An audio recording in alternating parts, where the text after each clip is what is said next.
शहर के सबसे पुराने इलाके में एक इमारत थी। Royal lodge. नाम जितना शानदार, हालत उतनी ही डरावनी। पिछले 20 सालों से वह लॉज बंद पड़ा था। लोग कहते थे वहाँ अजीब घटनाएं होती हैं। कोई कहता था कि आधी रात को खिड़कियों से रोशनी दिखती है। कोई कहता था कि सीढ़ियों पर किसी के चलने की आवाज आती है। लेकिन सबसे ज्यादा चर्चा होती थी कमरा नंबर 13 की। आरव को इन बातों से कोई फर्क नहीं पड़ता था। वह एक फ्रीलांस वीडियोग्राफर था और उसका काम था डर को कैमरे में कैद करना। उस रात तेज बारिश हो रही थी जब आरव अपने कैमरे और टॉर्च के साथ रॉयल लॉज के सामने खड़ा था। दरवाजा जंग लगा हुआ था, लेकिन हल्का सा धक्का देते ही खुल गया। अंदर घुसते ही सड़ी हुई लकड़ी और नमी की बदबू ने उसका स्वागत किया। परफेक्ट, आरव ने धीमे से कहा और कैमरा ऑन कर दिया। लॉबी में घड़ी अब भी लगी थी। समय दिखा रही थी 2:13। आरव को अजीब लगा, लेकिन उसने नजरअंदाज किया। सीढ़ियां ऊपर की ओर जाती थीं। हर कदम पर चर्र चर्र की आवाज गूंजती, जैसे इमारत हर हरकत को नोटिस कर रही हो। तीसरी मंजिल पर पहुंचते ही उसकी टॉर्च की रोशनी एक दरवाजे पर रुकी। 13 दरवाजा आधा खुला हुआ था। आरव ने कैमरा जूम किया। दरवाजे के अंदर अंधेरा था, लेकिन उसे लगा जैसे किसी ने अंदर से दरवाजा थोड़ा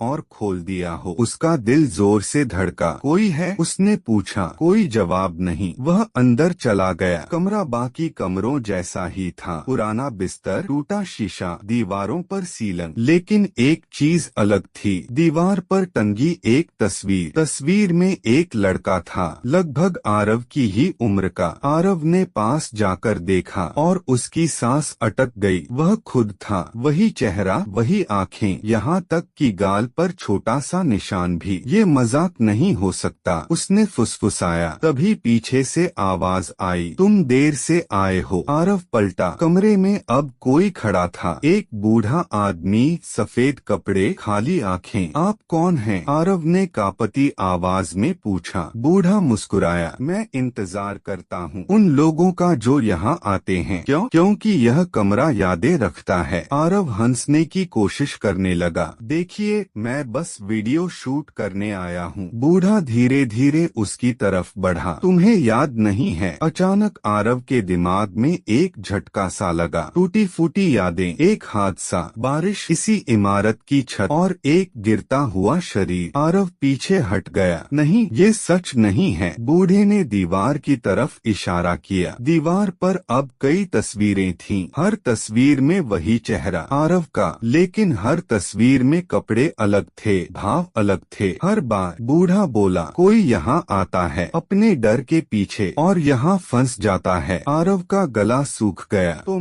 तुम भी आए थे? बूढ़े ने कहा, सालों पहले। और तुम कभी गए ही नहीं। आरव भागने के लिए मुड़ा, लेकिन दरवाजा गायब था। दीवारें करीब आती लग रही थीं। उसका कैमरा जमीन पर गिर पड़ा। अचानक कमरे की घड़ी बजने लगी। 2:13। बूढ़ा पीछे हट गया। अब तुम्हारी बारी खत्म, उसने कहा। कमरे की लाइट बुझ गई। अगली सुबह पुलिस को रॉयल लॉज के बाहर एक कैमरा मिला। कैमरा चालू था। आखिरी फुटेज में एक लड़का कमरे नंबर 13 में खड़ा दिख रहा था, डरा हुआ, अकेला, और दीवार पर टंगी एक नई तस्वीर जिसमें वह मुस्कुरा रहा था। आपको यह कहानी प्रेरणादायक लगे तो वीडियो को जरूर शेयर करें। हर कहानी में छुपा है एक सबक। जुड़िए कृष्णवेस एआई के साथ।